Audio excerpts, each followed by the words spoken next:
আসসালামু আলাইকুম ওয়া রাহমাতুল্লাহি ওয়া বারাকাতুহু। আলহামদুলিল্লাহি রাব্বিল আলামিন ওয়াসসালাতু ওয়াসসালামু আলা আশরাফিল আমবিয়াই ওয়াল মুরসালিন ওয়া আলা আলিহি ওয়া আসহাবিহি ওয়া মান তাবিআহুম ওয়া দাআ বিদাওয়াতিহিম ইলা ইয়াউমিদ্দিন, আম্মা বা'দ। আউযু বিল্লাহি মিনাশ শাইতানির রাজীম। বিসমিল্লাহির রাহমানির রহিম। কুল হাল ইয়াস্তাবিল্লাযীনা ইয়া'লামুনা ওয়াল্লাযীনা লা ইয়া'লামুন ইন্নামা ইয়াতাযাক্কারু উলুল আলবাব। সাদাকাল্লাহুল আযীম। সুপ্রিয় দর্শক ও শ্রোতা মণ্ডলী,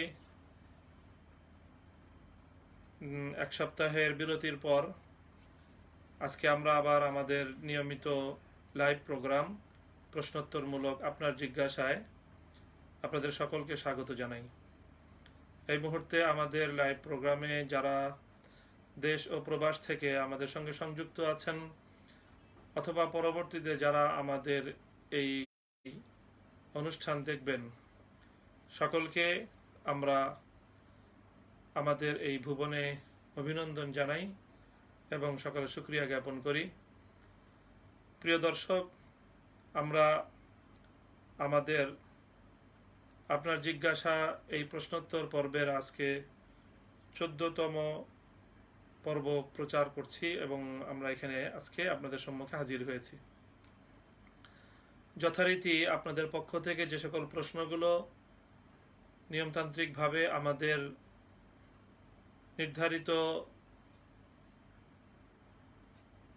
পোস্টের কমেন্ট বক্সে জমা পড়েছে, সেই প্রশ্নগুলো থেকে প্রয়োজনীয় এবং বাছাইকৃত প্রশ্নগুলো নিয়ে সাজানো হয়েছে আজকের পর্ব। আমরা কোনো রকমের ভূমিকার আলোচনায় না গিয়ে বিস্তারিত না করে সরাসরি চলে যাচ্ছি আপনাদের পক্ষ থেকে আমাদের সম্মুখে পেশকৃত আলোচনার জন্য, আলোচনার নিমিত্তে প্রশ্নগুলোর উত্তর নিয়ে। প্রিয় দর্শক, আজকে যেই প্রশ্নটি প্রথম আমরা আলোচনা করব, মোহাম্মদ আল ইমরান নামক এক আইডি থেকে এক ভাই প্রশ্ন করেছেন, মসজিদের পাশে কবর থাকলে সেই মসজিদে নামাজ হবে কিনা। আমরা দেখে থাকি যে অনেক জায়গায় মসজিদের পাশে কবর থাকে, কবর দেয়া হয়, অথবা যেখানে কবর থাকে, কবরস্থান থাকে, তার পাশে মসজিদ নির্মিত হয়, মসজিদ থাকে। এবার প্রশ্ন হলো যে এই ধরনের যে সকল মসজিদের পাশে কবর থাকে সে সকল মসজিদে নামাজ পড়া, সালাত আদায় করা, এটা বিশুদ্ধ হবে কিনা।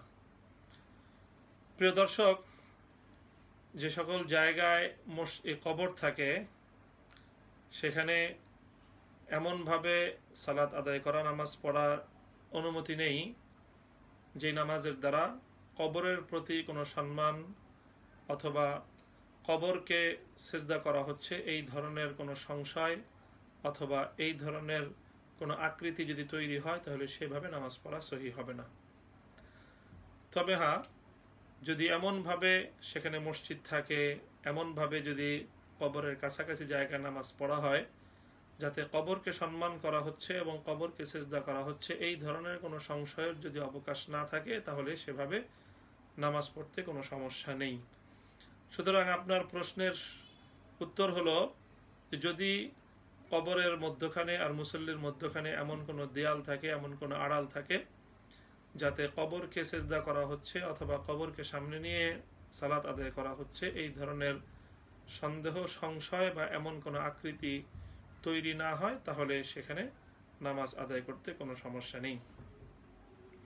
রাসূল সাল্লাল্লাহু আলাইহি ওয়াসাল্লাম যে সকল জায়গাগুলোতে নামাজ পড়তে নিষেধ করেছেন, হযরত ইবনে ওমর রাদিয়াল্লাহু তাআলা আনহু থেকে তিরমিজি এবং ইবনে মাজাহ শরীফের মধ্যে একটি হাদিস বর্ণিত হয়েছে, নাহা রাসূলুল্লাহ সাল্লাল্লাহু আলাইহি ওয়াসাল্লাম আন ইউসাল্লা ফি সাবঈ মাওয়াতিন। আল্লাহ রাসূল সাল্লাল্লাহু আলাইহি ওয়াসাল্লাম 7 জায়গায় নামাজ পড়তে নিষেধ করেছেন, ফিল মাসবালাতি ওয়াল মাজজারাতি ওয়াল মাকবারাতি ওয়া কারিয়াতিত তারিক। যেখানে ময়লা নিক্ষেপ করা হয়, যেখানে পশু জবেহ করা হয়, যেখানে কবর দেয়া হয় এবং রাস্তার মানুষের চলাচলের পথের মধ্যখানে, ওয়াল হাম্মাম ওয়া মাআতিনিল ইবিল ওয়া ফাওকাল কাবা, এবং হাম্মাম খানা এবং যেখানে গরু অথবা উটের আস্তাবল থাকে এবং বাইতুল্লাহ শরীফের ছাদের উপর। সুতরাং কবরের উপর বা কবরের সামনে নিয়ে নামাজ পড়া নিষিদ্ধ, কবরের উপর দাঁড়িয়ে নামাজ পড়াও নিষিদ্ধ। কিন্তু যদি কবর এমন হয় যেগুলো অনেক পুরাতন হয়ে গিয়েছে এবং কবরের মৃত ব্যক্তির হাড় গোড় তার গোশত সব মাটির সাথে মিশে গেছে, সেখানে কবর মিটিয়ে ফেলে সেখানে যদি মসজিদ নির্মাণ করা হয় তাহলে সেই মসজিদে নামাজ পড়তে কোনো সমস্যা নেই।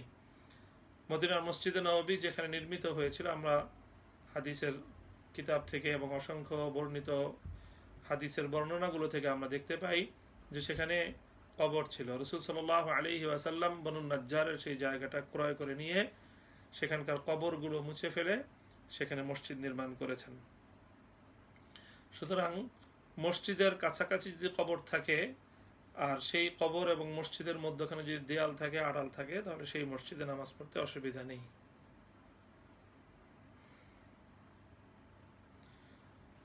মোহাম্মদ মেহেদি হাসান নাহিদ এই আইডি থেকে এক ভাই প্রশ্ন রেখেছেন, প্রায় দেখি যে কোনো গানের বা পুরস্কার বিতরণী অথবা অন্য কোনো সাংস্কৃতিক অনুষ্ঠান শুরু করার আগে কোরআন তেলাওয়াত করা হয়, এটা কি ঠিক? প্রিয় দর্শক, আপনার প্রশ্নের জবাব হলো, যদি এমন কোনো অনুষ্ঠান হয়, এমন কোনো মাহফিল হয়, যে মাহফিল করা, যে অনুষ্ঠান করা শরীয়তের দৃষ্টিতে বৈধ এবং সেটা কোনো শরীয়ত নিষিদ্ধ কোনো আয়োজন নয়, তাহলে সেই ধরনের অনুষ্ঠান বরকতের উদ্দেশ্যে পবিত্র কোরআনের তেলাওয়াতের মাধ্যমে শুরু করা যেতে পারে এবং এতে কোরআনে পাকের বরকত লাভ হবে আশা করা যায়। সাহাবায়ে কেরাম এর আমল দ্বারাও এটার প্রমাণ পাওয়া যায়। যেমন মুস্তাদরাকে হাকিমের মধ্যে একটি হাদিস বর্ণিত হয়েছে, রাসূল সাল্লাল্লাহু আলাইহি ওয়াসাল্লাম রাসূলের সাহাবীদের সম্পর্কে, ইজা জালাসু কানা হাদিসুহুম ইয়ানি আল ফিকহা ইল্লা ইয়াকরা রাজুলুন সূরাতান আও ইয়া'মুরা রাজুলান বিকিরাআতিন। তারা বসলে অনেক সময় কোনো কথাবার্তা হতো, কেউ কাউকে বলতেন কোরআনে পাক তেলাওয়াত করতে, তখন তারা তেলাওয়াত করে শোনাতেন।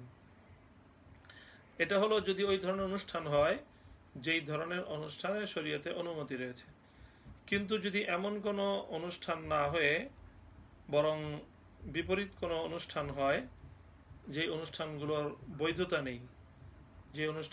বৈধতা নেই, যেরকম গান বাদ্যের অনুষ্ঠান হবে, অথবা এমন কোনো অনুষ্ঠান হবে যে অনুষ্ঠানে শরীয়তের হুকুম লঙ্ঘন হবে, পর্দা প্রশিদার খেলাফ হবে, বিভিন্ন শরীয়ত গর্হিত কার্যক্রমের যে সকল অনুষ্ঠানাদি রয়েছে, রুসুমাত অথবা বেদাত অথবা কুসংস্কারের যে সকল আয়োজন, গান বাদ্য ইত্যাদির আয়োজন, খেলাধুলার এই সকল আয়োজন, যে সমস্ত খেলাধুলা প্রতিযোগিতামূলক হয় এবং যে সকল খেলাধুলার মধ্যে হার জিতের বিষয় থাকে এবং যে সকল খেলাধুলার মধ্যে বাজির মতো বিষয় থাকে, সেই ধরনের শরীয়ত গর্হিত কোনো অনুষ্ঠানের শুরুতে কোরআনে পাক তেলাওয়াত করা এটা বৈধ তো নয়ই, বরং এখানে এটা কোরআনে পাকের অবমাননার শামিল হবে এবং এটি অত্যন্ত ভয়ঙ্কর পাপ হবে। এবং যদি কেউ কোরআনের এই অবমাননা বুঝে শুনে করে তাহলে তার ঈমান নষ্ট হয়ে যাওয়ার সমূহ শঙ্কা থাকবে। আর যদি, আবারও বলছি, যদি অনুষ্ঠান শরীয়ত সম্মত হয়, শরীয়তের দৃষ্টিতে সেই অনুষ্ঠানটি যদি অনুমোদিত হয়, তাহলে সেই ধরনের অনুষ্ঠানে কিছু শর্ত রক্ষা করে সেখানে কোরআনে পাকের তেলাওয়াত হতে পারে। যেরকম তার মধ্যে একটি হলো যে আমরা দেখি অনেক সময় অনেক মাহফিল বা অনেক আয়োজনে মাইক পরীক্ষা করার জন্য, মাইক্রোফোন টেস্টের জন্য কোরআনে পাকের তেলাওয়াত করা হয়। এটি কোরআনে পাকের আদবের পরিপন্থী। কোরআনে পাক আল্লাহ পাক রব্বুল আলামিন মাইক এবং সাউন্ড সিস্টেম পরীক্ষা করার জন্য নাজিল করেননি। তারপরে অনেক সময় তেলাওয়াত করা হয়, মজলিস এলোমেলো, মানুষজন আসছে না, মানুষজন এদিক সেদিক ঘোরাফেরা করছে, মানুষজনকে বসানোর জন্য, মানুষজনকে জমায়েত করবার উদ্দেশ্যে কোরআনে পাকের তেলাওয়াত করা, এটিও কোরআনের আদবের পরিপন্থী। অথবা অনেক সময় দেখা যায় যে শ্রোতারা বিভিন্ন কাজে ব্যস্ত, কেউ বাজার ঘাটে কেনা বেচা করতেছে, কেউ বিভিন্ন কাজে, অন্যান্য কাজে মশগুল, সেই জায়গায় তেলাওয়াত করা হচ্ছে। এগুলো সব কোরআনে পাকের আদবের পরিপন্থী। কাজে এই সকল ক্ষেত্রগুলো থেকে কোরআনে পাকের তেলাওয়াত করা থেকে বিরত থাকতে হবে। হ্যাঁ, সকলে যখন একত্রিত হয়ে কোরআনের তেলাওয়াত শুনবার জন্য মনোযোগী হবে এবং তারা সকলেই মনোযোগ দিয়ে কোরআনে পাকের তেলাওয়াত শুনবে, সেই জায়গায় ততটুকু পরিসরে কোরআনে পাকের তেলাওয়াত হতে পারে। যেখানে মানুষ অমনোযোগী, যাদের কর্ণকুহরে কোরআনের আওয়াজ পৌঁছছে কিন্তু তারা কোরআনে পাকের তেলাওয়াতের প্রতি মনোযোগ দিচ্ছে না, সেই পরিসরে ততদূর পর্যন্ত কোরআনে পাকের তেলাওয়াতের আওয়াজ পৌঁছানো এটি কোরআনে পাকের সঙ্গে যথাযথ আচরণ নয়। আব্দুল কাদের নামক এক আইডি থেকে এক ভাই প্রশ্ন রেখেছেন, আমরা কোরবানির মাংস সামাজিকভাবে বন্টন করি, এখন আমরা যারা কোরবানি দেই তারাও সেই সামাজিক বন্টন থেকে ভাগ নেই, এখন সেটা নেওয়া যাবে কিনা বা সেটা কতটুকু বৈধ, এই হলো এই ভাইয়ের প্রশ্ন। তো আব্দুল কাদের ভাইয়ের আইডি থেকে যে প্রশ্ন রাখা হয়েছে এটি আমাদের বাংলাদেশে প্রচলিত ব্যাপক আকারের একটি রূপ, বিশেষ করে গ্রাম বাংলার এবং যেখানে সমাজবদ্ধতার পদ্ধতি রয়েছে সেই সকল জায়গাগুলোতে আমাদের দেশে এই সকল রীতিগুলো প্রচলিত রয়েছে। যারা কোরবানি করে থাকেন তাদের, যারা সমাজপতি থাকেন এবং সমাজের যারা দায়িত্বশীল থাকেন তারা সেখানে দেখা যাচ্ছে যে তারা সকলের উপর বাধ্যতামূলক এমন একটি বিধি আরোপ করে থাকেন, যেই বিধির মাধ্যমে তারা কোরবানির একটা অংশ সমাজে একত্রিত করা হয়, এরপর সেই একত্রিত অংশগুলো গোশতগুলো এই কোনো কোনো এলাকায় সকলের মধ্যে বন্টন করা হয়, আবার কোনো কোনো এলাকায় শুধুমাত্র যারা কোরবানি দেয়নি তাদের মধ্যে বন্টন করা হয়। তো বন্টন করার এই উভয় পদ্ধতি তো সঠিক আছে, যে যারা কোরবানি করেনি শুধু তাদের মধ্যেও যদি বন্টন করা হয় সকলের সম্মতিতে তাতেও কোনো সমস্যা নেই, অথবা যারা কোরবানি করেছে এবং যারা ধনী সম্পদশালী তাদেরকেও যদি কোরবানির গোশত বন্টন করে দেওয়া হয় তাতেও কোনো সমস্যা নেই, কারণ কোরবানির গোশত এটা ধনী গরিব সকলেরকেই দেওয়া যায়, সকলকেই হাদিয়া দেওয়া যেতে পারে, এতে কোনো সমস্যার কিছু নেই।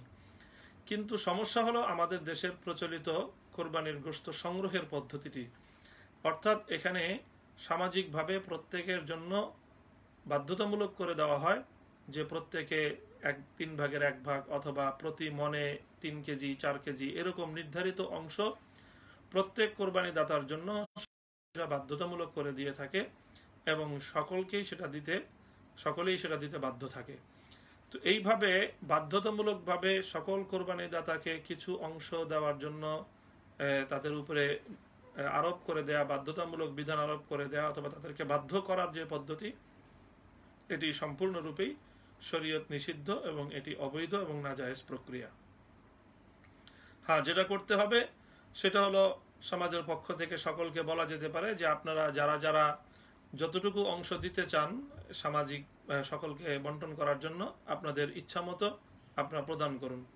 কোরবানি দাতারা সবাই যার যার নিজ নিজ স্বেচ্ছায় এবং নিজের ইচ্ছার অনুযায়ী নিজের চাহিদা অনুযায়ী প্রত্যেকে যতটুকু দেয় দিবে, এরপরে সেটাকে যে কোনোভাবে বন্টন করা যায় সমাজের প্রত্যেকের ধনী গরিব এবং কোরবানি দাতা বা কোরবানি যারা দেয়নি তাদের সকলের মধ্যে নির্বিশেষে বন্টন করা যায়। আবার শুধুমাত্র যারা কোরবানি দেয়নি তাদের মধ্যেও যদি বন্টন করতে চায় তাহলে তাতেও কোনো সমস্যা নেই।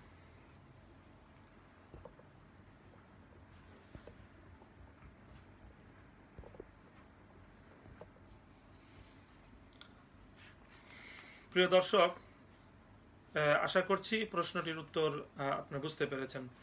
কাজেই আমাদের দেশের বহুল প্রচলিত এই পদ্ধতিটি অবশ্যই সংশোধনযোগ্য এবং এই বাধ্যতামূলকভাবে অন্যের কোরবানির গোশত থেকে এটা নেয়া এটা উচিত নয় এবং এটা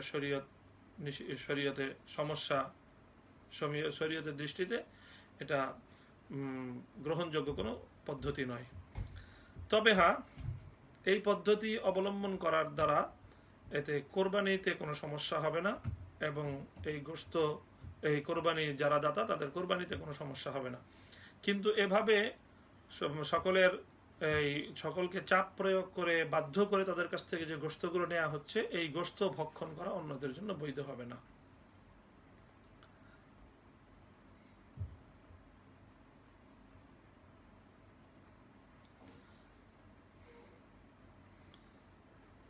চতুর্থ যে প্রশ্নটি আমাদের কাছে রয়েছে সেটি হলো মোহাম্মদপুর থেকে এক ভাই বলছেন, আমার প্রশ্ন, কোন নির্যাতিত স্ত্রী তার স্বামীর অত্যাচার থেকে পরিত্রাণ পাওয়ার জন্য অন্যত্র বিবাহ বসতে পারবে? এ সম্পর্কে কোরআন হাদিস কি বলে? প্রিয় দর্শক, প্রশ্ন যেটি রাখা হয়েছে, অর্থাৎ কারো সঙ্গে বিবাহে বন্ধনে আবদ্ধ অবস্থায় কোনো নারী যে শরীয়ত সম্মতভাবে কোনো পুরুষের বিবাহিতা স্ত্রী, সেই স্বামী যদি তার উপর অত্যাচার করে, জুলুম করে এবং তার প্রাপ্য অধিকার থেকে তাকে বঞ্চিত করে, তাহলে এই স্ত্রী অন্য কোনো পুরুষকে বিয়ে করতে পারবে কিনা? প্রিয় দর্শক, প্রথম কথা তো হলো এই যে একজন নারী একই সময়ে একাধিক স্বামীর সঙ্গে, একাধিক পুরুষের সঙ্গে কোনোভাবেই বিবাহ বন্ধনের বৈধতা নেই, এটি সুস্পষ্ট হারাম।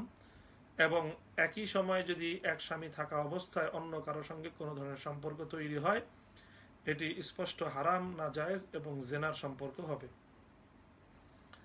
তবে হ্যাঁ, স্বামী যদি তাকে অত্যাচার করে, অত্যাচারের গুনাহ তার হবে, জুলুম করলে সেই জুলুমের জন্য স্বামী গুনাহগার হবে এবং সে দায়ী থাকবে, যত ধরনের অবিচার অনাচার তার উপর হবে, সব কিছুর জন্যই স্বামী পৃথিবীতে দুনিয়ার আদালতে মানুষের কাছে এবং আখিরাতে আল্লাহর কাছে সে অপরাধী বলে সাব্যস্ত হবে এবং তাকে তার এজন্য অবশ্যই দায় গ্রহণ করতে হবে।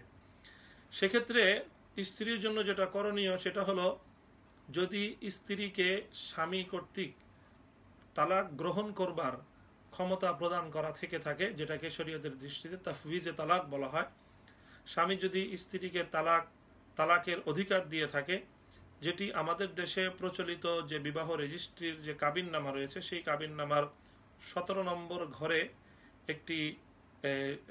একটা ঘর রয়েছে এবং সেখানে এই প্রশ্ন রয়েছে যে স্বামী কর্তৃক স্ত্রীকে তালাক প্রদানের অধিকার দেয়া হয়েছে কিনা। তো সেখানে স্বামী তার স্ত্রীকে তালাক প্রদান করার অধিকার দিল কি দিল না, সেই প্রশ্নের উত্তর লিখতে হয়। তো যদি সেখানে স্বামী হ্যাঁ লেখে যে হ্যাঁ আমি দিলাম, তাহলে স্ত্রী তালাক প্রদান করবার বা তালাক গ্রহণ করবার ক্ষমতা প্রাপ্ত হলো। অথবা সেখানে লেখা হলো যে না দেয়নি, তাহলে তো স্বামী কর্তৃক স্ত্রীকে তালাক প্রদান করার ক্ষমতা নেই। পরবর্তীতেও যদি স্বামী থেকে কখনো কোনোভাবে স্ত্রী নিজে তালাক গ্রহণ করবার ক্ষমতা নেয়, যে তুমি আমাকে তাফওয়িজে তালাক করো, যে আমি তালাক গ্রহণ করবার ক্ষমতা চাই, স্বামী যদি স্ত্রীকে তালাক প্রদান করবার ক্ষমতা দিয়ে থাকে, তাহলে স্বামীর প্রদত্ত সেই ক্ষমতার বলে স্ত্রী নিজের উপর তালাক গ্রহণ করতে পারবে।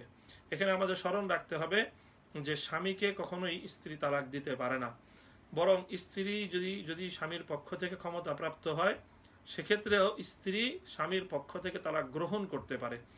তো স্বামী প্রদত্ত ক্ষমতা বলে স্ত্রী যদি স্বামীর কাছ থেকে তালাক গ্রহণ করে নেয়, তাহলে সেই ক্ষেত্রে যেই কয় তালাক গ্রহণ করবার ক্ষমতা প্রাপ্ত হবে, 1 তালাক 2 তালাক বা 3 তালাক, সেই কয় তালাক স্ত্রী গ্রহণ করতে পারবে। স্ত্রী যদি তালাক গ্রহণ করে নেয় তাফওয়িজে তালাকের মাধ্যমে, এটি হলো একটি উপায়।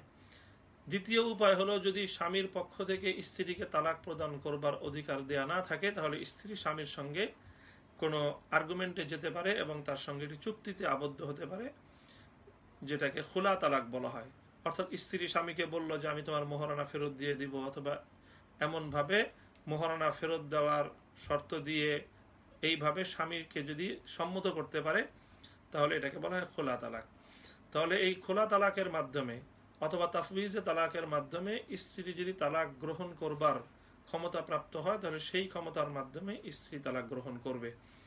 আর যদি তাফওয়িজে তালাক অথবা খোলা তালাকের মাধ্যমে স্ত্রী তালাক গ্রহণ করবার ক্ষমতা না থাকে স্ত্রীর হাতে, বা স্বামী যদি তাকে না দেয়, তাহলে এক্ষেত্রে স্ত্রী কোনোভাবেই স্বামীর থেকে তালাক গ্রহণ করতে পারবে না এবং সে অন্য কোনো স্বামীও গ্রহণ করবার কোনো সুযোগ সেই স্ত্রীর জীবনে নেই।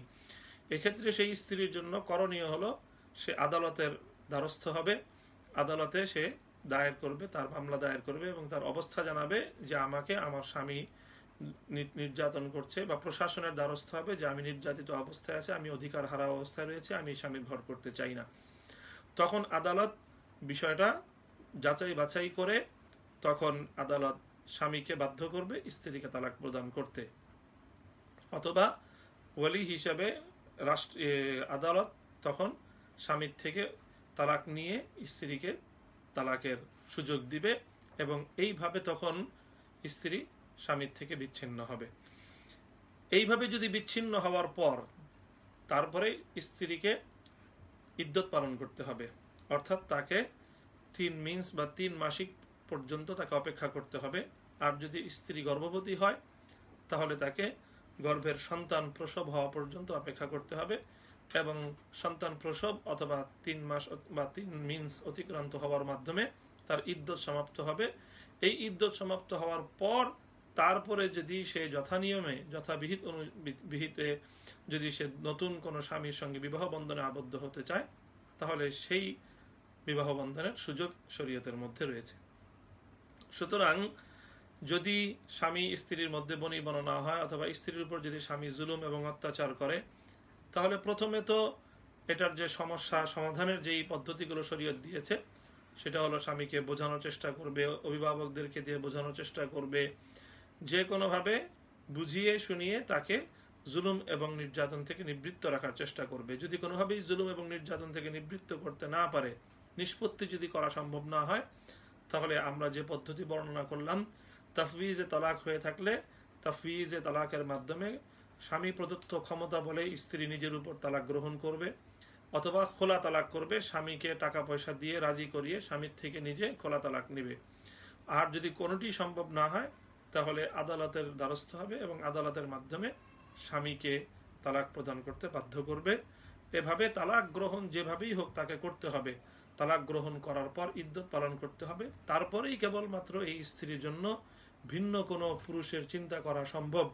ভিন্ন কোনো পুরুষের সঙ্গে বৈধভাবে বিবাহ বন্ধনে আবদ্ধ হওয়ার মাধ্যমে স্বামী হিসেবে তাকে গ্রহণ করতে পারবে। এছাড়া যদি এক স্বামীর বৈধ স্ত্রী থাকা অবস্থায় ভিন্ন কোনো পুরুষের জল্পনা কল্পনা করা, ভিন্ন কোনো পুরুষের সঙ্গে সম্পর্ক রাখা, ভিন্ন কোনো পুরুষকে স্বামী হিসেবে চাওয়া, এই সবগুলোই সম্পূর্ণরূপে হারাম, এবং এই ধরনের কোনো রিলেশন এবং এই ধরনের কোনো সম্পর্ক এটা স্পষ্ট জেনার নামান্তর। প্রিয় দর্শক, পরবর্তী প্রশ্ন হাফিজ মোহাম্মদ তানভীর আহমদ নামক এক আইডি থেকে এক ভাই প্রশ্ন করেছেন, কিছুদিন আগে আমাদের গ্রামের একজন মানুষ মারা গিয়েছিল। মারা যাওয়ার পর ওনার পাশের ঘরের লোকজন তাদের নিজ ঘরের কলসির পানিগুলো সব ফেলে দেয়। আমি জিজ্ঞেস করলাম যে নিজ ঘরের কলসির পানি কেন ফেলে দিলেন? তারা বলল, বাড়ির কোনো মানুষ মারা গেলে ঘরের কলসির পানি ফেলে দিতে হয়। ব্যাপারটা কি ঠিক?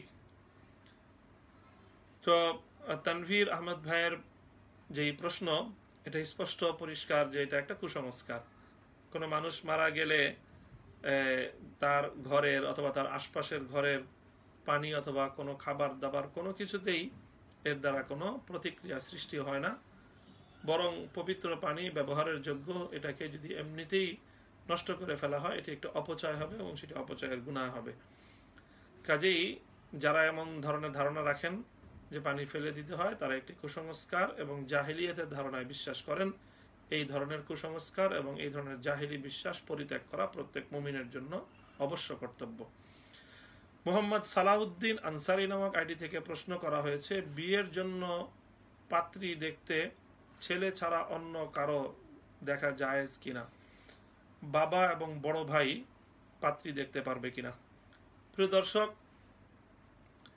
বিবাহ বন্ধনের মাধ্যমে স্বামী স্ত্রী পরস্পর একে অপরের জন্য হালাল হয়। বিবাহের বন্ধন না হওয়া পর্যন্ত, অর্থাৎ আকদ না হওয়া পর্যন্ত স্ত্রী স্বামীর জন্য বৈধ নয়।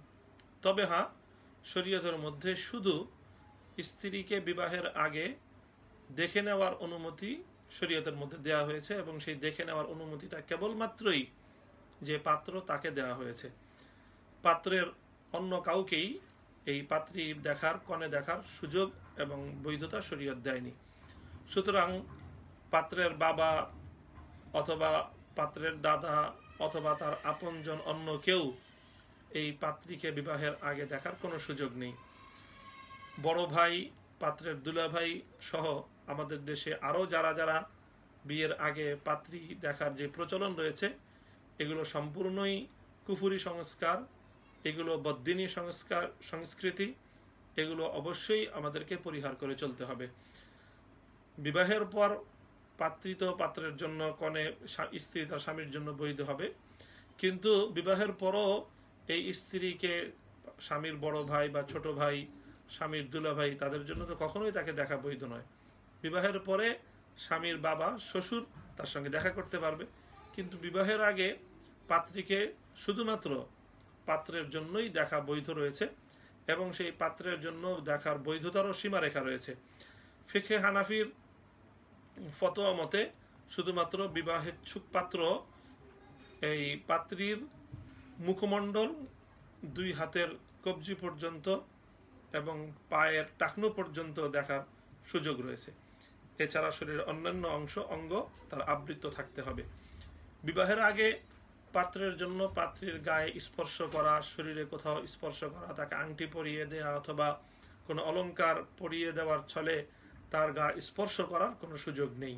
যদি আংটি ইত্যাদি দিতে হয় বা কোনো অলংকার অথবা কোনো হাদিয়া তোহফা তাকে প্রদান করতে হয়, এমনভাবে দিতে হবে যাতে পাত্রের পুরুষের তখনও তারা বিবাহ না হওয়ার কারণে পরস্পর একে অপরের তারা গায়রে মাহরাম। সুতরাং তারা এই ভিন পুরুষ নারী তাদের জন্য পারস্পরিক শুধুমাত্র প্রয়োজনের ক্ষেত্রে সাক্ষাৎটুকু করা বৈধ, দেখা করা শুধু বৈধ, শরীয়তে তাকে স্পর্শ করার কোনো সুযোগ দেয়া হয়নি। সুতরাং আমাদের দেশে এটারও প্রচলন রয়েছে যে বিবাহের আগে পাত্র পাত্রীকে হাতের মধ্যে আংটি পরিয়ে দেওয়া হয় এবং আংটি পরিয়ে দেওয়ার সময় তার হাত স্পর্শ করে, তার আঙ্গুল স্পর্শ করে। এটিও বৈধ হবে না, এটিকেও পরিহার করে চলতে হবে। আংটি তাকে এমনিতেই দিয়ে দিবে, অথবা যদি আংটি পরিধান করিয়ে দিতে হয় তাহলে পাত্রীর বাপ মা অথবা পাত্রীর বোন, তার কোনো মহিলা তাদের মাধ্যমে আংটি পরিধান করাবে। আব্দুল মুমিন নামক এক আইডি থেকে এক ভাই প্রশ্ন করেছেন, মগ অথবা বালতিতে যদি হাত দিয়ে উজু করা হয় তাহলে কি উজু হবে? অর্থাৎ যেই পাত্রের মধ্যে পানি রাখা হয়েছে সেই পাত্রের মধ্য থেকে হাত দিয়ে পানি উত্তোলন পূর্বক যদি কেউ উজু করে তাহলে এই উজু বৈধ হবে কিনা, এই হলো এই ভাইয়ের প্রশ্ন। প্রিয় দর্শক, যদি কোনো যে ব্যক্তি উজু করছে, উজুকারীর হাতের মধ্যে যদি কোনো নাপাকি থেকে থাকে, যেটা দেখা যাচ্ছে অথবা সে জানে যে তার হাতের মধ্যে কোনো নাপাকি লেগে আছে, তাহলে সেই নাপাকি সহ সেই হাত যদি বালতি অথবা মগ অথবা কলসের মধ্যে সংরক্ষিত পানির ভিতরে নাপাকি সহ হাত প্রবেশ করায় তাহলে সে পানি নাপাক হয়ে যাওয়ার আশঙ্কা আছে। কিন্তু যদি জানা থাকে যে না, হাতের মধ্যে কোনো নাপাকি নেই, তাহলে সেই হাত দিয়ে বালতি অথবা মগের ভিতর থেকে পানি উত্তোলন পূর্বক উজু করতে কোনো সমস্যা নেই। আর যদি সংশয় থাকে যে হ্যাঁ, হাতের মধ্যে নাপাকি লেগে থাকার আশঙ্কা আছে, আর এমন কোনো ছোট পাত্রও নেই যে ছোট পাত্রের মাধ্যমে বড় পাত্র থেকে পানি উত্তোলন করবে, তাহলে সেখানে সমাধান হলো, সেখানে পদ্ধতি হলো যে এমন আকৃতিতে বড় পাত্র থেকে বা বালতি থেকে পানি উত্তোলন করবে যাতে হাতের ভিতরের পানিটুকু বালতির ভিতরে চলে না যায় এবং অবশিষ্ট পানির সঙ্গে যেন মিশে না যায়। বরং হাতটাকে এমন আকৃতিতে এমনভাবে পানি উত্তোলন করবে যাতে যেই পানিটুকু হাতের মধ্যে এসেছে সেই পানিটুকু তার কোনো অংশ বিশেষ পাত্রের অবশিষ্ট পানির সঙ্গে মিশে না যায়। এটি হলো ওই সময়ে যখন হাতের মধ্যে কোনো নাপাকি থাকার আশঙ্কা থাকবে এবং ভিন্ন ছোট কোনো পাত্রের মাধ্যমে বড় পাত্র থেকে পানি উত্তোলন পূর্বক হাত ধোয়ার কোনো অবকাশ না থাকে। আর যদি হাতের মধ্যে নাপাকি থাকে বা নাপাকি থাকার আশঙ্কা থাকে, তাহলে উত্তম হলো যে ছোট কোনো পাত্রের মাধ্যমে বড় পাত্র থেকে পানি নিয়ে হাত ধৌত করে হাতটাকে পবিত্র করে তারপরে বড় পাত্রের ভিতর থেকে হাত দিয়ে পানি নিয়ে উজু করতে পারে, এতে কোনো সমস্যা নেই। আর যদি হাতের মধ্যে কোনো নাপাকি না থাকে তাহলে এমনিতেই বড় পাত্র থেকে হাত দিয়ে পানি উত্তোলন করে করে উজু করতে কোনো সমস্যা নেই। মোহাম্মদ ওসমান গনি নামক আইডি থেকে প্রশ্ন করা হয়েছে, আমার প্রশ্ন হলো, অনেকেই বলে থাকে কিয়ামতের দিন নাকি একজন হাফেজ 10 জনকে সুপারিশ করে জান্নাতে নিয়ে যাবে এবং একজন আলেম অনেককেই সুপারিশ করে জান্নাতে নিয়ে যাবে, কথাটুকু কতটুকু সঠিক? যেখানে নবীরা পর্যন্ত ইয়া নাফসি ইয়া নাফসি বলে কাঁদবে। আশা করি হাদিসের রেফারেন্স সহ বলবেন। প্রিয় দর্শক, সুনানে তিরমিজির মধ্যে হযরত আলী ইবনে আবি তালিব রাদিয়াল্লাহু তাআলা আনহু থেকে হাদিস বর্ণিত আছে, قال রাসূলুল্লাহ সাল্লাল্লাহু আলাইহি ওয়াসাল্লাম, মান ক্বারাআল কুরআন ওয়াস্তাযহারাহু ফাআহাল্ল হালালাহু ওয়া হাররামা হারামাহু আদখালাহুল্লাহু বিহিল জান্নাতা ওয়া শাফাআহু ফি 10 মিন আহলি বাইতিহি কুল্লুহুম ক্বাদ ওয়াজাবাত লাহুন নার। এটি একটি হাদিস। এই হাদিসটি খুব সনদের বিবেচনায় খুব শক্তিমান না হলেও গ্রহণযোগ্য পর্যায়ের। আল্লাহ রাসূল সাল্লাল্লাহু আলাইহি ওয়াসাল্লাম বলেন, যে ব্যক্তি কোরআন পড়ে, কোরআনে পাক তেলাওয়াত করে এবং কোরআনে পাকের বিধান অনুযায়ী সে আমল করে, অর্থাৎ সে কোরআনের হালালগুলোকে হালাল হিসাবে মান্য করে, হারামগুলোকে হারাম হিসাবে মান্য করে। আল্লাহ রাব্বুল আলামিন তার এই কোরআন তিলাওয়াত এবং কোরআনের উপর আমল করার বিনিময়ে তাকে জান্নাতে প্রবেশ করাবেন, এবং আল্লাহ পাক তার পরিবারের 10 জনের ক্ষেত্রে তার সুপারিশ কবুল করবেন, এমন 10 জন যাদের উপর জাহান্নামের আগুন ওয়াজিব হয়ে গিয়েছিল। আরেকটি হাদিসের মধ্যে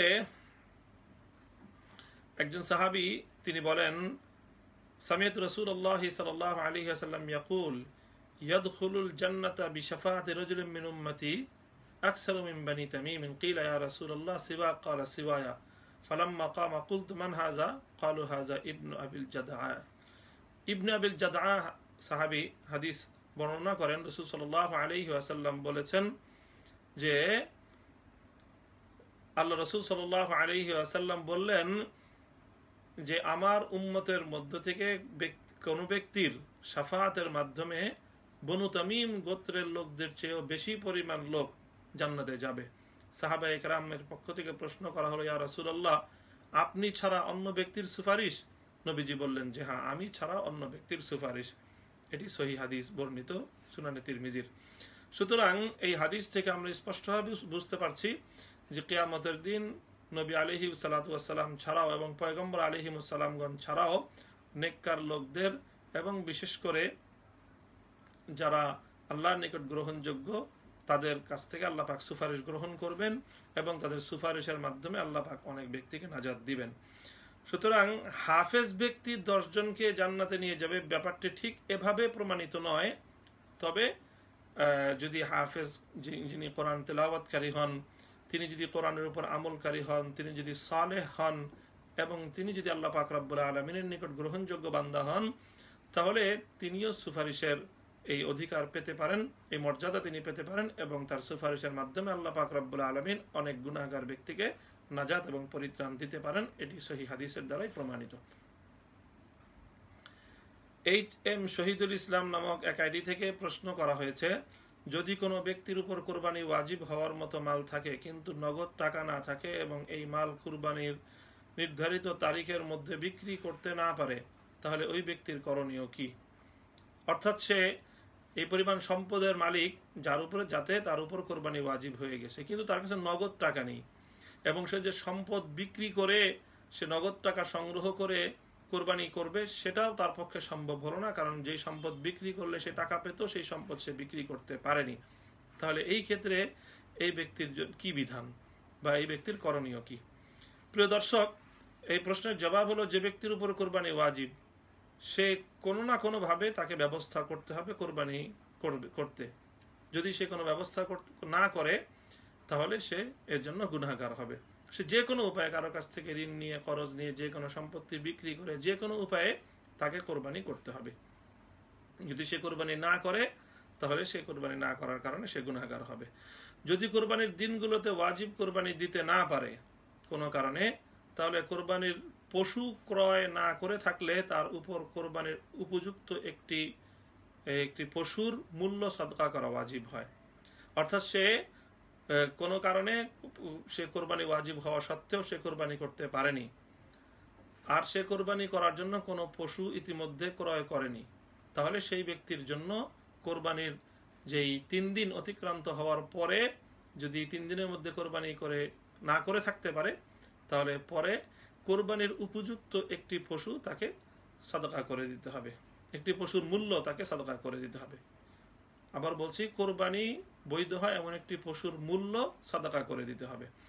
আর যদি সে কোরবানির জন্য কোনো পশু ক্রয় করেছিল কিন্তু কোনো কারণে সে পশুটি আর কোরবানি করতে পারেনি, তাহলে ওই পশু জীবিত অবস্থায় সাদকা করে দিতে হবে। ওই পশুর গোশত আর তখন তার জন্য বৈধ হবে না এবং ওই পশুটাকে সাদকা করে দিতে হবে। তাহলে এই ব্যক্তির উপায় হলো, যাদের উপর কোরবানি ওয়াজিব তারা যদি কোরবানি কোনো কারণে না করতে পারে তাহলে তাদের 2টি উপায়। যদি সে পশু ক্রয় করে থাকে তাহলে পশুটি সাদকা করতে হবে, যদি পশু ক্রয় না করে থাকে তাহলে কোরবানি উপযুক্ত একটি পশুর মূল্য সাদকা করতে হবে। রবেল জাহিদ নামক এক আইডি থেকে এক ভাই প্রশ্ন করেছেন, আমার পিছনে যদি কেউ নামাজরত অবস্থায় থাকে তখন আমি কি তার সামনে থেকে সরে দাঁড়াতে পারবো? একজন আলেমে দিন থেকে শুনেছি সরে দাঁড়ানো আর সামনে দিয়ে হেঁটে যাওয়া এক নয়, তাই সরে দাঁড়ালে বা চলে গেলে কোনো সমস্যা হবে না। মুন্সিগঞ্জ থেকে এই ভাই প্রশ্ন করেছেন। হ্যাঁ প্রিয় ভাই, আপনি যে প্রশ্ন করেছেন এবং আপনাকে যে আলেম বলেছেন তার কথাটি সঠিক। হাদিসের মধ্যে নামাজি ব্যক্তির সম্মুখ দিয়ে অতিক্রম করাকে নিষেধ করা হয়েছে। মুরুর বাইনা ইয়াদাইল মুসাল্লি, হাদিসের মধ্যে আসছে মান মাররা বাইনা ইয়াদাইল মুসাল্লি, যে ব্যক্তি কোনো নামাজরত ব্যক্তির সম্মুখ দিয়ে অতিক্রম করে সে যদি জানতো তার উপর কি গুনাহ হবে, তাহলে সে 40 বছর বা 40 পর্যন্ত সে অপেক্ষা করাটাকে নিজের জন্য সহজ মনে করত। সুতরাং হাদিসের মধ্যে যে শব্দ ব্যবহৃত হয়েছে সেটি হলো মুরুর। মুরুর মানে অতিক্রম করা। অতিক্রম বলা হয় এক পাশ থেকে আরেক পাশে যাওয়াকে। সুতরাং মুসল্লির এক পাশ থেকে অন্য পাশে যাওয়া এটি অনুমতি নেই এবং এটি নাজায়েজ। কিন্তু যদি ঠিক মুসল্লির বরাবর সামনের দিকে থাকে তাহলে সে যেই দিকটায় মুসল্লির অংশ কম থাকবে সেই দিকে সে ঘুরে চলে যেতে পারবে, তাতে কোনো সমস্যার কিছু নেই। যদি ঠিক মধ্য বরাবরও থাকে তাহলে ডান দিকে অথবা বাম দিকে যে কোনো একদিকেই চলে যাওয়ার সুযোগ তার রয়েছে। এটা হাদিসের নিষেধাজ্ঞার মধ্যে পড়বে না এবং সে নামাজি ব্যক্তির সম্মুখ দিয়ে অতিক্রম করার যে গুনাহ এবং সেই গুনাহগার সে হবে না এবং এতে তার জন্য কোনো সমস্যা হবে না। পরবর্তী প্রশ্ন হলো, কোরবানির টাকা যদি সামান্য হারাম মিশ্রিত হয় তাহলে কোরবানি হয় না জানি, কিন্তু কোরবানির পশুর মাংস কি হারাম হয়ে যায় বা এই মাংসের ব্যাপারে হুকুম কি? হ্যাঁ, কোরবানি করতে হবে সম্পূর্ণ হালাল সম্পদ থেকে। হারাম টাকা দ্বারা কোরবানি করা সহি নয় এবং এক্ষেত্রে অন্য শরীকদের কোরবানিও সহি হবে না। তবে হ্যাঁ, এর কারণে গোশত হারাম হবে না, গোশত এটা ভক্ষণ করার উপযোগী থাকবে এবং সেটি বৈধ হবে। পরবর্তী প্রশ্ন হলো, মিজানুর রহমান নামক আইডি থেকে এক ভাই প্রশ্ন করেছেন যে গরুর চামড়া খাওয়ার হুকুম কি?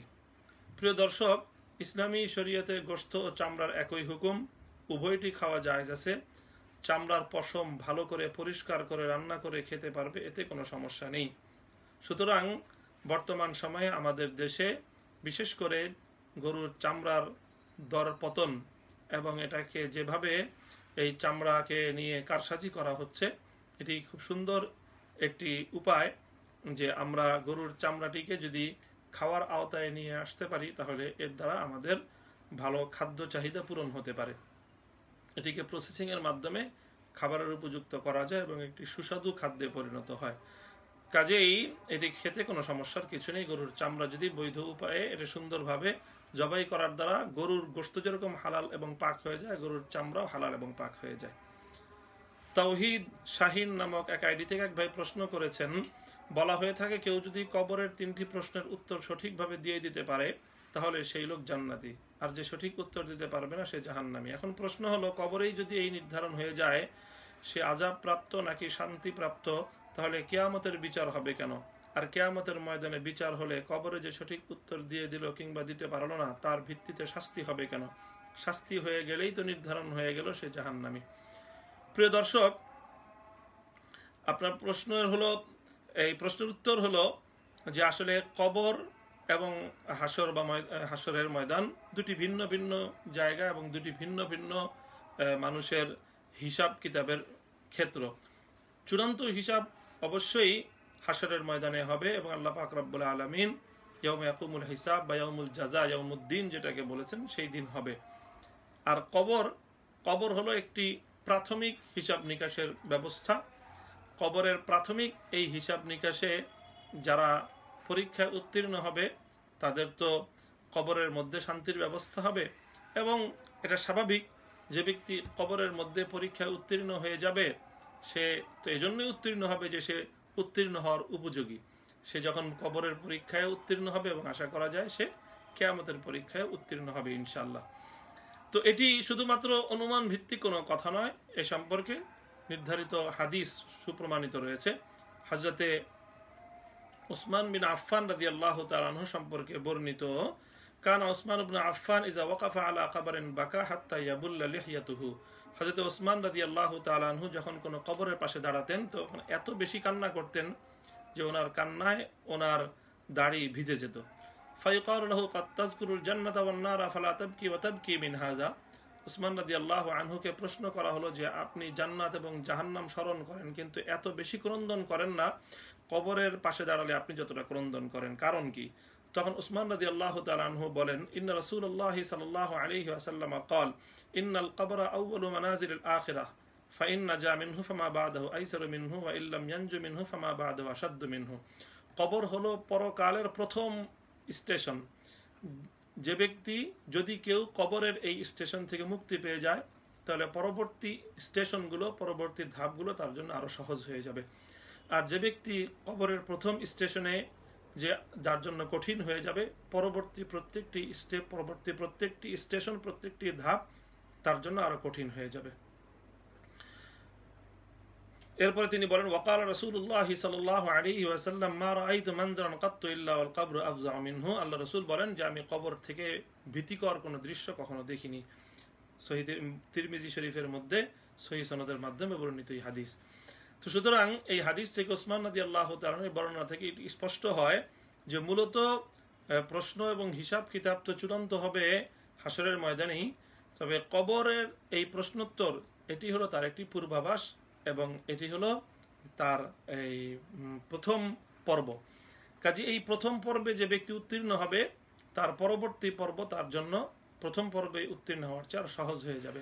চূড়ান্ত হিসাব তো হাসরের ময়দানের সেই হিসাবের মাধ্যমেই হবে, কিন্তু কবরের এই প্রশ্নোত্তরের মাধ্যমেই মূলত একটা অনুমান হয়ে যাবে, একটা ব্যক্তির প্রাথমিক একটা তার রুটটা ঠিক হয়ে যাবে, তার গন্তব্য কোন দিকে। আল্লাহ পাক রব্বুল আলামিন আমাদের সকলকে কবরের আযাব থেকে এবং কবরের প্রশ্নের এই ভুল জবাবের হাত থেকে আল্লাহ রক্ষা করেন। সঠিক প্রশ্নের জবাবের মাধ্যমে আল্লাহ পাক আমাদেরকে পরকালের মঞ্জিলগুলো সহজভাবে অতিক্রম করার তৌফিক দান করেন। আলিম আনসারী নামক এক আইডি থেকে এক ভাই প্রশ্ন করেছেন যে ধর্মের ভাই, ধর্মের বোন, ধর্মের মা, ধর্মের বাবা, ধর্মের খালা এইসব বানানো কি জায়েজ? ইসলাম কি বলে? প্রিয় দর্শক, ইসলাম ধর্মে এভাবে এই জন্মসূত্রে বা আত্মীয়তার সূত্রে অথবা এই দুধ পান করার সূত্র আর 3 নম্বর হলো বৈবাহিক সূত্র, এই 3 সূত্রের মাধ্যমেই মানুষের সঙ্গে আত্মীয়তার বন্ধন তৈরি হয়। অর্থাৎ যার সঙ্গে যার রক্তের সম্পর্ক রয়েছে জন্মসূত্রে, সেখানে ভাই বোন হয়, সেখানে মা হয়, খালা হয়, বাবা হয়, চাচা হয়, তাদের সঙ্গে রক্তের মাধ্যমে। অথবা কোনো সন্তান যদি দুগ্ধপানের বয়সে অন্য কোনো নারীর স্তন্য পান করে তাহলে সেখানে দুধের মাধ্যমেও দুধ মা, দুধ খালা, দুধ নানি, দুধ মামা, দুধ চাচা এবং তাদের সঙ্গে এই ধরনের সম্পর্ক স্থাপন হয়। আরেকটি হলো বৈবাহিক সূত্রের মাধ্যমে কোনো পুরুষ কোনো নারীকে বিবাহ করলে সেই নারীর মা তার জন্য হালাল মাহারাম হয়ে যায়। এই 3 সূত্র ছাড়া এই যে এইভাবে এই ধর্মের বোন ডাকা, ধর্মের ভাই ডাকা, ধর্মের মা ডাকা, ধর্মের খালা ডাকা, এটার কোনো ভিত্তি শরীয়তের মধ্যে এবং ইসলামের মধ্যে নেই।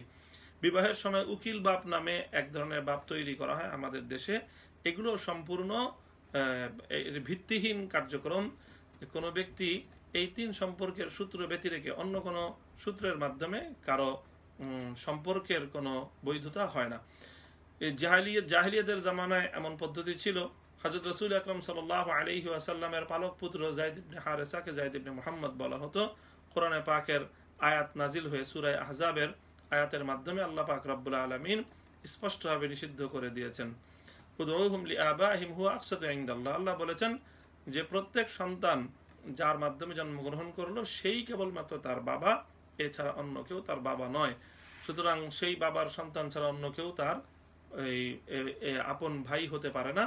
হ্যাঁ, কুল্লু মুসলিম ইখওয়া, মুসলিম ভাই, সেই ভ্রাতৃত্ব তো আছেই, কিন্তু এছাড়া অন্য কোনো নতুন করে ভ্রাতৃত্ব বন্ধন তৈরি করার কোনো সুযোগ ইসলামী শরীয়তের মধ্যে নেই।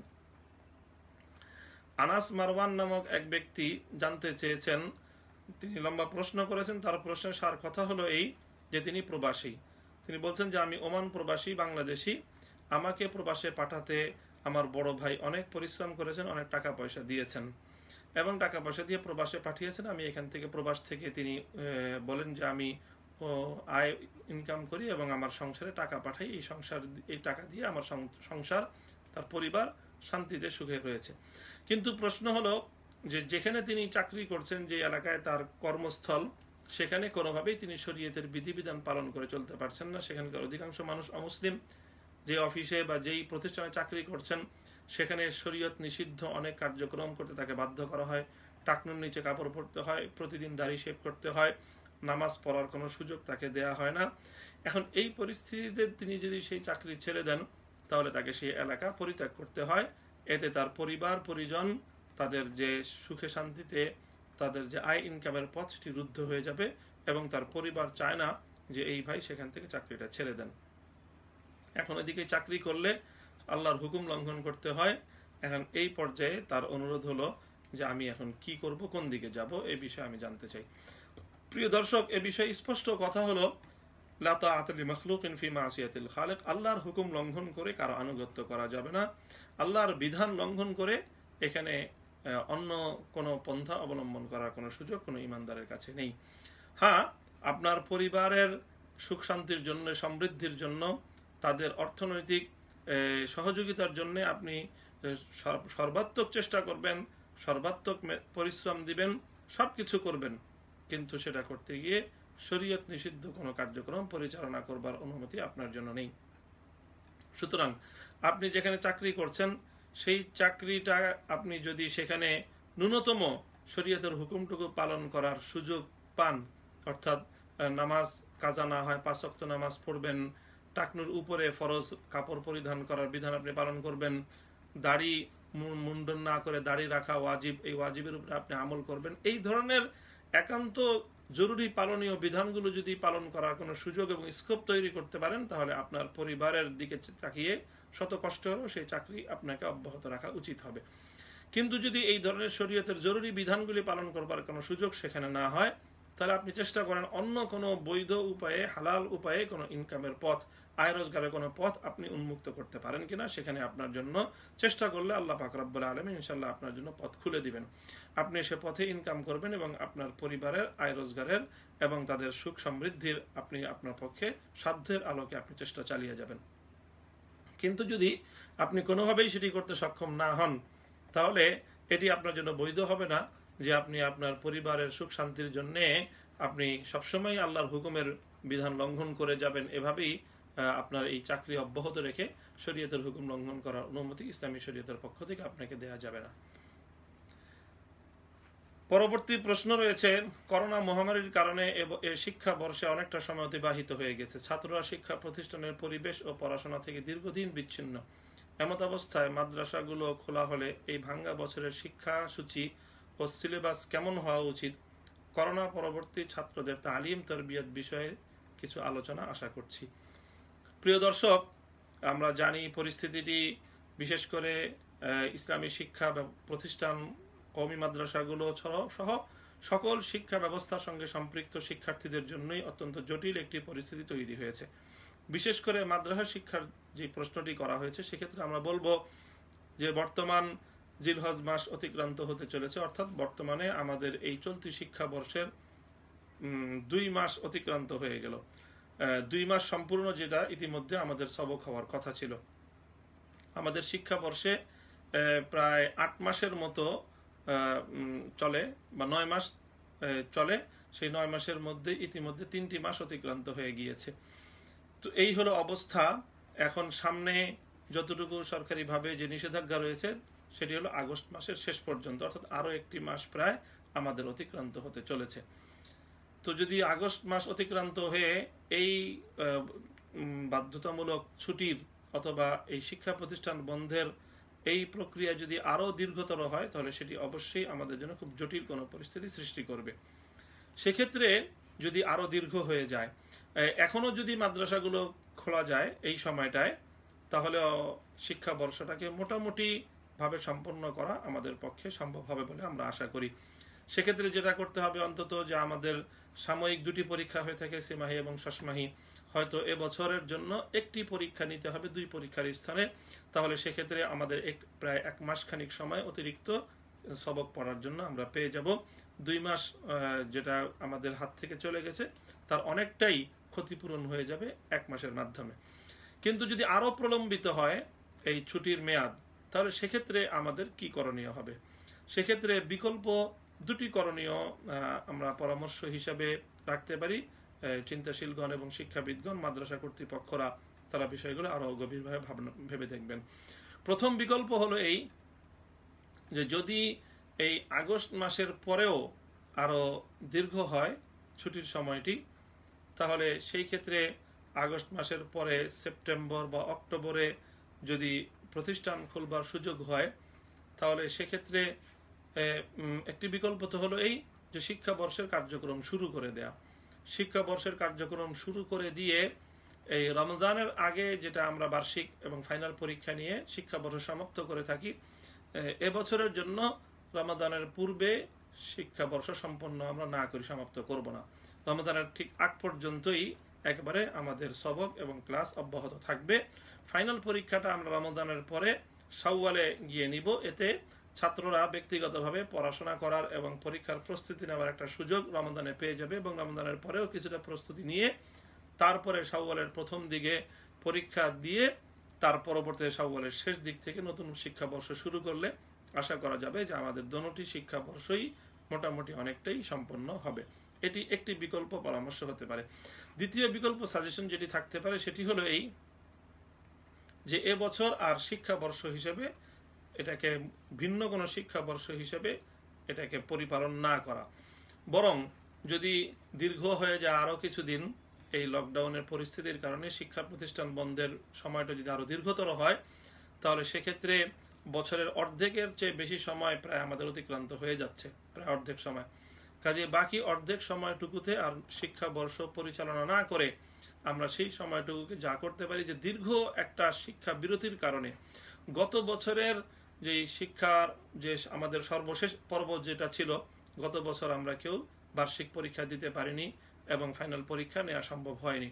তাহলে সেক্ষেত্রে বিকল্প হবে যে এবছরের শেষ নাগাদ অথবা অর্ধেকটা অতিক্রান্ত হয়ে যাওয়ার পরে যদি শিক্ষা প্রতিষ্ঠানগুলোতে অচলায়তন ভাঙে বা সচল অবস্থা তৈরি হয়, তাহলে সেক্ষেত্রে গত বছরের যে অপূর্ণাঙ্গ অংশটুকু রয়েছে কিছুদিন ক্লাস করে গত বছরের ফাইনাল পরীক্ষার ব্যবস্থা করা এবং গত বছরের শিক্ষা কার্যক্রমটাকে এই দীর্ঘ বিরতির যেই ক্ষতি সেটা কাটিয়ে বিগত শিক্ষাবর্ষের শিক্ষাটুকু সম্পন্ন করার উদ্যোগ নেওয়া যেতে পারে। আমরা ইতিমধ্যে শুনেছি দারুল উলুম দেওবন্দের আমাদের বড়রাও চিন্তা করছেন যদি আগস্টের পরেও লকডাউন পরিস্থিতি আরো দীর্ঘতর হয়, তাহলে দারুল উলুম দেওবন্দে এ বছরের আর শিক্ষা কার্যক্রম প্রাতিষ্ঠানিকভাবে পরিচালনা হবে না, এমন একটি আলোচনা সেখানে চলছে। তবে চূড়ান্ত কথা তো আসলে বলা যাবে তখনই যখন এই অচলায়তন ভাঙবে এবং মাদ্রাসাগুলো খুলে যাবে, সকল শিক্ষার্থীরা যখন স্বাভাবিকভাবে শিক্ষা কার্যক্রমের জন্য মাদ্রাসাগুলোতে জমায়েত হতে পারবে, তখনই আসলে চূড়ান্ত বিবেচনা করে আমরা পরামর্শের ভিত্তিতে একটি চূড়ান্ত পদক্ষেপ গ্রহণ করতে সক্ষম হব ইনশাআল্লাহুল আজিজ। পরবর্তী প্রশ্ন হলো, এক ভাই মোহাম্মদ রহমতুল্লাহ সরকার নরসিংদী থেকে জানতে চেয়েছেন, বহুদিন যাবৎ ঘুরপাক খাচ্ছে, বিষয়টি হচ্ছে একটি বিষয় মাথায়, আমরা যখন ঘুমাই তখন আমাদের রূহ কোথায় থাকে, এই বিষয়ে দলিল প্রমাণ সহ জানতে চাই। প্রিয় দর্শক, মানুষ যখন ঘুমিয়ে পড়ে তখন তার রূহ কোথায় থাকে, কি অবস্থায় থাকে, এই বিষয়ে আমরা কোরআনে পাকের বেশ কিছু নির্দেশনা, কোরআনে পাকের ঘোষণা আমরা শুনতে পারি। যেমন সূরাতুল আনআমের 6 নম্বর আয়াতে আমার আল্লাহ পাক রব্বুল আলামিন বলছেন, ওয়া হুয়াল্লাযী ইয়াতাওয়াফফাকুম বিল-লাইল ওয়া ইয়ালামু মা জারাহতুম বিন-নাহার সুম্মা ইয়াবআসুকুম ফীহি লিইয়ুকযা আজালুম মুসাম্মা। আল্লাহ বলেন যে আল্লাহ রাব্বুল আলামিন তোমাদেরকে রাতের বেলায় মৃত্যু দিয়ে থাকেন এবং তোমরা দিনের বেলায় তোমাদের কার্যক্রম সম্পর্কে তিনি সম্যক অবগত রয়েছেন। রাতের বেলায় মৃত্যু দেওয়ার পর আবার তিনি তোমাদেরকে পুনরুজ্জীবন দান করেন একটি নির্ধারিত সময় পর্যন্ত। সূরাতুজ জুমারের 42 নম্বর আয়াতে আল্লাহ বলেন, আল্লাহু ইয়াতাওয়াফাল আনফুসা হিনা মাউতিহা, আল্লাহ রাব্বুল আলামিন প্রত্যেক ব্যক্তির জান কবজ করে থাকেন তার মৃত্যুর সময়। ওয়াল্লাতী লাম তামুত ফি মানামিহা, যে ব্যক্তি মৃত্যুবরণ করেননি তারও নফস এবং তার জান আল্লাহ পাক রব্বুল আলামিন তার ঘুমের সময় আল্লাহ নিজের হাতে নিয়ে নেন। ফায়ুমসিকুল্লাতী কাদা আলাইহাল মাউত ওয়া ইরসিলুল উখরা ইলা আজালিম মুসাম্মা, যার জন্য চূড়ান্ত মৃত্যুর সময় এসে গিয়েছে তার জান আল্লাহ পাক নিজের হাতে আবদ্ধ করে রাখেন, আর যার মৃত্যুর সময় হাজির হয়নি বরং ঘুমন্ত অবস্থায় যার জান আল্লাহ নিয়ে নিয়েছিলেন, ঘুম থেকে জাগ্রত হওয়ার সময় আল্লাহ পাক তার জানকে আবার ফেরত পাঠিয়ে দেন। সুতরাং এই কোরআনের আয়াতগুলো থেকে বোঝা যায় যে মানুষ যখন মৃত্যুবরণ করে তখন তার উপর মানুষ যখন ঘুমন্ত অবস্থায় থাকে, ঘুমিয়ে পড়ে, তো ঘুমন্ত অবস্থায় তার উপর এক ধরনের মৃত্যুর সাদৃশ্য অবস্থা তৈরি হয়। এটাকে কোরআনে পাকের মধ্যে ইয়াতাওয়াফা বা তাওয়াফি, আল্লাহ পাক রব্বুল আলামিন ওয়াফাত দান করেন, এই ধরনের শব্দ প্রয়োগ করা হয়েছে। এবং হাদিসের মধ্যে রাসূল সাল্লাল্লাহু আলাইহি ওয়াসাল্লাম যে সকল দোয়াগুলো ঘুমের জন্য আমাদেরকে শিক্ষা দিয়েছেন এবং রাসূল সাল্লাল্লাহু আলাইহি ওয়াসাল্লাম নিজে আমল করতেন, সেখানেও মউত এবং হায়াতের শব্দ প্রয়োগ করা হয়েছে। যেমন আল্লাহ রাসূল সাল্লাল্লাহু আলাইহি ওয়াসাল্লাম যে দোয়া করতেন, আল্লাহুম্মা বিসমিকা আমুতু ওয়া আহয়া, ঘুমানোর সময় তিনি বলতেন, আল্লাহ আপনার নামে মৃত্যুবরণ করছি এবং আপনার নামে আবার জীবিত হব। আবার যখন ঘুম থেকে জাগ্রত হতেন, আল্লাহ নবী দোয়া করতেন, আলহামদুলিল্লাহিল্লাযী আহয়ানা বা'দা মা আমাতানা ওয়া ইলাইহিন নুশুর, যে আল্লাহ পাক যিনি আমাদেরকে মৃত্যুর পরে আবার জীবিত করলেন, সে আল্লাহর প্রশংসা করছি। সহিহ বুখারী শরীফে এই হাদিসের মধ্যে আল্লাহ রাসূল সাল্লাল্লাহু আলাইহি ওয়াসাল্লামের এই দোয়াগুলো বর্ণিত রয়েছে। সুতরাং এ থেকে বোঝা যাচ্ছে যে ঘুমকে মৃত্যু বলে আখ্যায়িত করা হচ্ছে এবং ঘুম থেকে জাগরণকে হায়াত এবং জীবন বলে আখ্যায়িত করা হচ্ছে হাদিসের মধ্যেও। কাজে এই সকল হাদিসগুলো থেকে স্পষ্টভাবে বোঝা যায়, কোরআনের আয়াত এবং হাদিসগুলো থেকে, যখন আমরা মৃত্যুবরণ করি তখন আমাদের জান এবং আমাদের রূহ এটা আমাদের নিয়ন্ত্রণে থাকে না, বা আমাদের সাথে তার সম্পর্কটা জাগ্রত অবস্থার মতো থাকে না, বরং ঘুমন্ত অবস্থায় রূহের সম্পর্ক মানব দেহের সঙ্গে অনেকটাই মৃত ব্যক্তির মতো হয়ে যায়। তবে হ্যাঁ, সম্পূর্ণ মৃত ব্যক্তির মতো আবার হয় না, মাঝামাঝি একটি অবস্থা হয়। অর্থাৎ মানুষের জাগ্রত অবস্থায় মানুষের রূহের সঙ্গে তার দেহের যে সম্পর্কটা থাকে, আর ঘুমন্ত অবস্থায় দেহের সঙ্গে রূহের সম্পর্কটা ভিন্ন মাত্রার থাকে। আর মৃত্যুর পরে দেহের সঙ্গে রূহের সম্পর্ক সম্পূর্ণ আরেক রকম হয়ে যায়। তো 3 রকমের সম্পর্ক হয় দেহের সঙ্গে রূহের সম্পর্ক। একটা হলো জাগ্রত অবস্থায় জীবন্ত, আর একটা হলো মৃত্যুর পরে। আর ঘুমন্ত অবস্থায়, ঘুমন্ত অবস্থায় মানুষের দেহের সঙ্গে রূহের সম্পর্কটা এটা এত দুবয়ের মধ্যমধ্যে মাঝামাঝি কোনো একটি সম্পর্ক, এবং এই সময়টায় মানুষের জান এবং মানুষের রূহ আল্লাহ পাক রব্বুল আলামিনের নিয়ন্ত্রণে থাকে। আল্লাহ পাক ফেরত পাঠিয়ে দিলে মানুষ ঘুম থেকে জাগ্রত হয়, ফেরত পাঠিয়ে না দিলে ওই ঘুমটাই মানুষের মৃত্যুতে পরিণত হয়ে যায়। পরবর্তী প্রশ্ন হলো, আমাদের প্রতিবেশী এক লোক বাসা ভাড়া নিয়েছে, বলা হয়েছিল বাসায় অনেক রকমের সুবিধা থাকবে, কিন্তু দীর্ঘদিন চলে যাচ্ছে, মালিক তাকে সুবিধাগুলো দিচ্ছে না, কিন্তু ভাড়া পূর্ণটাই নিচ্ছে।